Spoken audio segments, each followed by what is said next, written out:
All right, next step, we're going to load our ready jars, they're all covered up, to the pressure cooker right here. All right, you see your pressure cooker? Perfect. Open up the lid.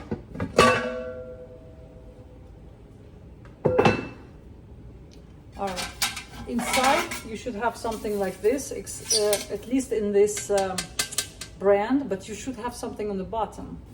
I put this side up, so if this creates a little bit of space, steam space between the jars and the bottom of the pressure cooker, because it's going to be very, very hot. So we don't want them to crack. And now we're going to load them. Just make sure the jars do not touch each other. So don't put them too tight. Okay, let me see. 1, 2, 3, 4, 5, 6, 7. That's pretty much all we can put on the bottom of the first layer. Oops. Okay, this is the first layer. And then we're going to take another one. And I put it this side up so that it's more stable on top of this jar. 1, 2, 3, 4, 5, 6, 7. That's pretty much all we can put on the bottom of the first layer. Oops. Okay, this is the first layer. And then we're going to take another one. And I put it this side up so that it's more stable on top of these jars here. Here we go. And now we're going to repeat the process. We're going to put the jars here, the remaining of jars there. So I think we will all fit.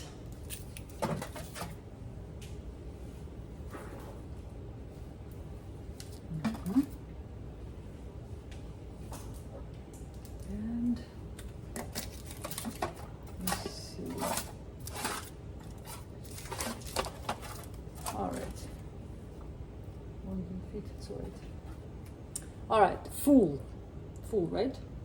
Now, very important step, you need to put water. If you forget to put water, the whole thing gonna burn. So water, it should be at least this much on the bottom of this pressure cooker. So gently put it inside.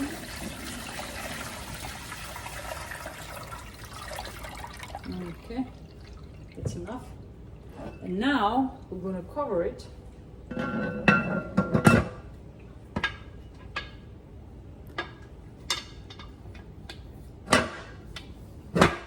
This is like a heavy machinery right here.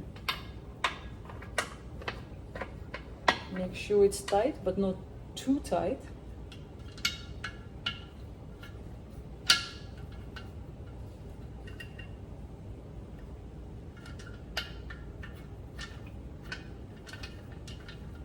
All right. Now, a very important part. Make sure your pressure cooker is really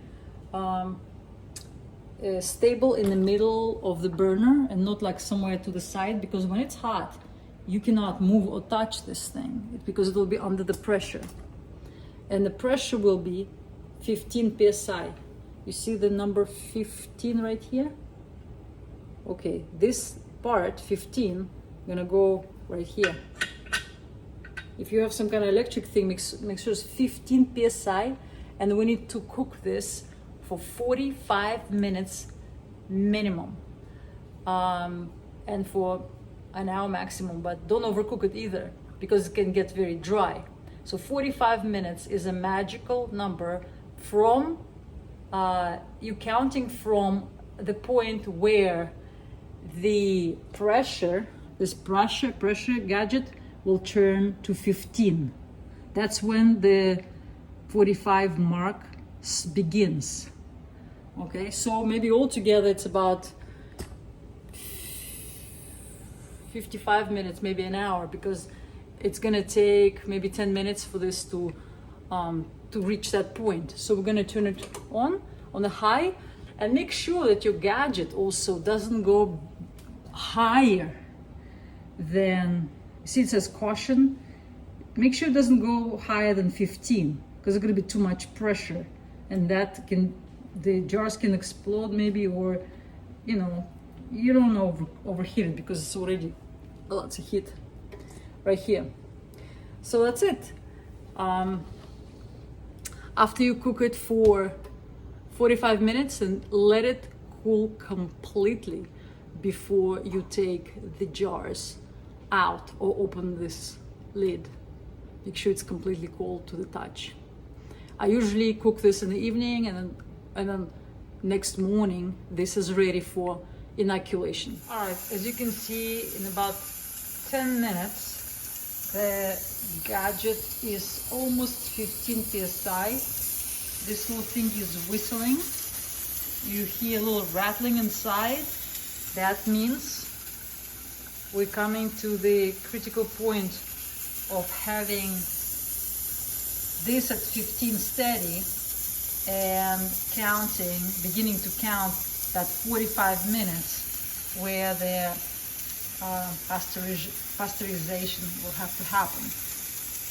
If you cook any less, then the spores of other fungi and bacteria will not be dead, and so the thing will not be pasteurized, and your mushrooms might fail to mold. See how the steam coming out now? That's how it should stay like that for 45 minutes, just like that. It's almost there. So at this point, because I have it on a high, I would lower my temperature a little bit. So it was here high, I put it a little bit lower. And so about for my, at least for my devices here, for my heat plate, that's on this setting I will cook for 45 minutes. But yours can have more heat or less heat, so you have to kind of like play around and see what's right for you.